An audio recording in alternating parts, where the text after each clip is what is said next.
Salut à tous, c'est Vincent pour la chaîne de Presse Citron et aujourd'hui je vous présente mon test du Xiaomi Mi 9.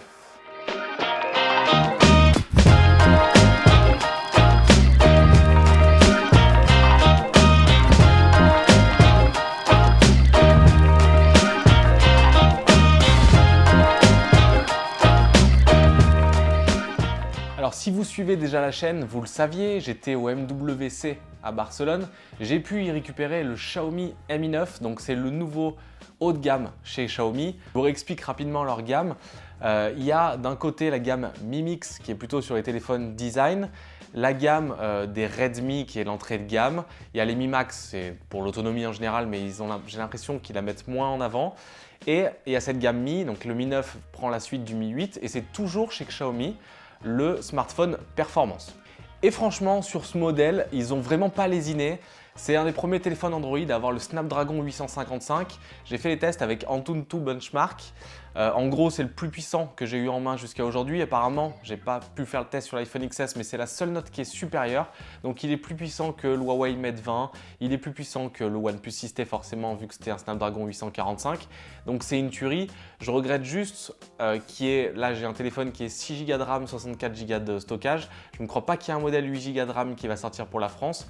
Quitte à être vraiment au top des perfs, peut-être que le 8 Go aurait été bien. En tout cas, moi, sur mon utilisation au quotidien, pas de ralentissement. Il y a quelques micro-bugs dans MIUI, c'est l'interface Android de Xiaomi.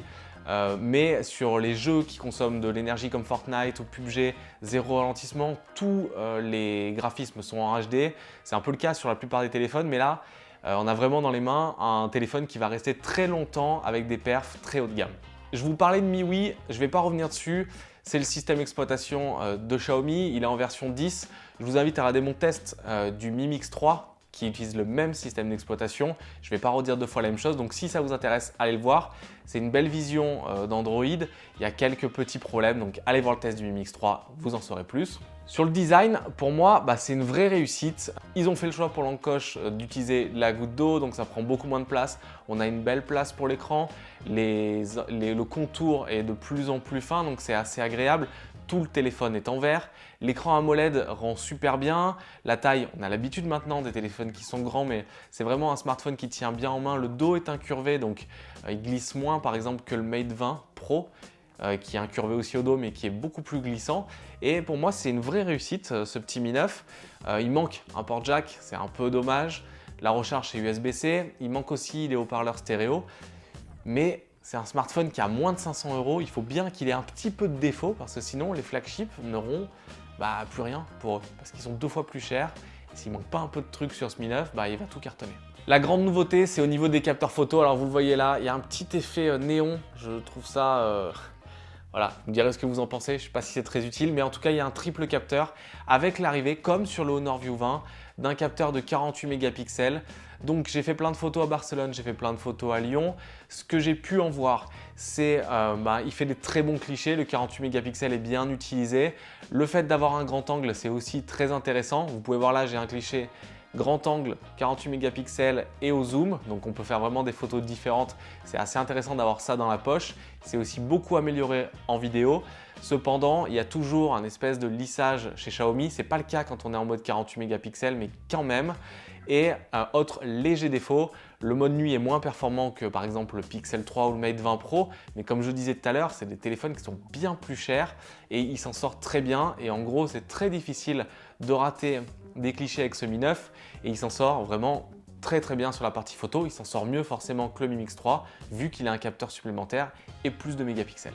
Mon gros point d'interrogation, c'était l'autonomie. Il y a une batterie de 3300 mAh. Alors comment il va tenir avec ce grand écran, etc. Eh bien, il tient bien. Il tient largement la journée, même en utilisation intensive. Mais moi, il y a un truc qui m'a vraiment convaincu dans ce Mi 9, c'est la charge sans fil. Donc, j'ai pu récupérer aussi le chargeur sans fil avec le bloc correspondant. C'est une charge sans fil de 20 watts. J'ai pu recharger plus de 65% du téléphone en 30 minutes et à peu près en 1h30, un peu moins, faire la recharge complète. Donc, je le branche même plus en filaire. Par contre, attention, le chargeur sans fil est puissant. J'ai l'impression qu'il y a un ventilateur à l'intérieur. Donc, Pas forcément une bonne idée de le mettre à côté du lit parce qu'au fur et à mesure qu'il charge, il va parfois souffler. Donc moi, c'est un truc que j'ai mis dans mon salon et je le pose dessus. Il se recharge super vite et j'ai même plus à brancher le câble. Mais qui utilise des câbles en 2019 en vrai? De toute façon, il n'y a même plus de port jack. C'est trop triste. Autre nouveauté de ce Mi 9, c'est qu'il a un capteur d'empreinte sous l'écran. Donc vous avez maintenant l'habitude depuis le 6T, je vous montre ça. Il est des fois un peu capricieux, mais il marche aussi bien que les autres. J'ai hâte de voir ce qu'a fait Samsung sur le S10 pour son capteur, voir si vraiment l'ultrasonique ça marche super bien. En tout cas, là, ils sont dans les standards. C'est aussi performant que le Mate 20 Pro, c'est aussi performant que le OnePlus 6T. On peut aussi faire de la reconnaissance avec le visage. Moi, j'utilise le capteur d'empreinte sous l'écran et c'est plutôt une bonne chose. Ça nous donne un dos qui est complètement vide à part les capteurs et qui est aussi vachement, ça fait partie du design, mais soumis aux traces de doigts. On ne peut pas y faire grand chose, il n'y a personne qui a inventé un verre qui ne fait pas de traces de doigts. Alors quel est mon avis sur ce Xiaomi Mi 9 ? Il est sorti cette semaine, le prix public est de 499 €, mais il est déjà en promo un peu partout à 469 €. Je vous mets le lien dans la description si vous voulez voir le meilleur prix actuel. Mais en gros, on a des énormes specs. Tous les téléphones aujourd'hui sont rapides, que ce soit le View 20, que ce soit le OnePlus 6T, tous les téléphones sont rapides. Mais là, on a le processeur Snapdragon 855, donc la dernière génération. Donc même si on l'achète aujourd'hui, on a un téléphone qui va durer très longtemps dans le temps. La batterie est bonne, la recharge en fil est excellente, c'est la plus rapide que j'ai vue jusqu'à maintenant. Il y a Huawei qui a annoncé au MWC un chargeur de 50 watts pour le Mate X, donc j'ai hâte de voir ce que ça va donner. Mais en tout cas aujourd'hui, le sans fil sur celui-là, c'est le plus puissant du marché. Le téléphone est ultra cohérent, le design passe bien, on a un très bel écran, les photos sont excellentes, à part peut-être en mode nuit, même si c'est mieux qu'avant. Et en gros, Xiaomi, ils sont en train de frapper très fort. Depuis leur arrivée en France, ils frappaient déjà très fort dans le monde. Mais là, à chaque modèle qui sort, c'est un modèle de mieux en mieux. Il y a le Redmi Note 7 qui va sortir dans quelques semaines. Il va être moins cher. Donc là, vraiment, Xiaomi est parti pour bien s'implanter. Les concurrents vont avoir fort à faire, que ce soit sur la même gamme de prix Honor ou OnePlus, qui ont des stratégies complètement différentes. Surtout du côté de OnePlus, où on sort moins de téléphones et j'ai l'impression qu'ils prennent plus leur temps pour vraiment amener des fonctionnalités qui plaisent aux utilisateurs. Mais là, franchement, ce Mi 9, j'avais beaucoup aimé le Honor View 20. Je trouve le Mi 9 encore meilleur. Cette année est complètement dingue déjà dans le monde des smartphones. Je reçois là le S10e, donc je vais faire un test d'une semaine pour faire une vidéo. J'espère que Samsung m'enverra peut-être les S10. Mais en tout cas, on est vraiment sur une belle année qui arrive. Il y a les P30 Pro qui vont arriver.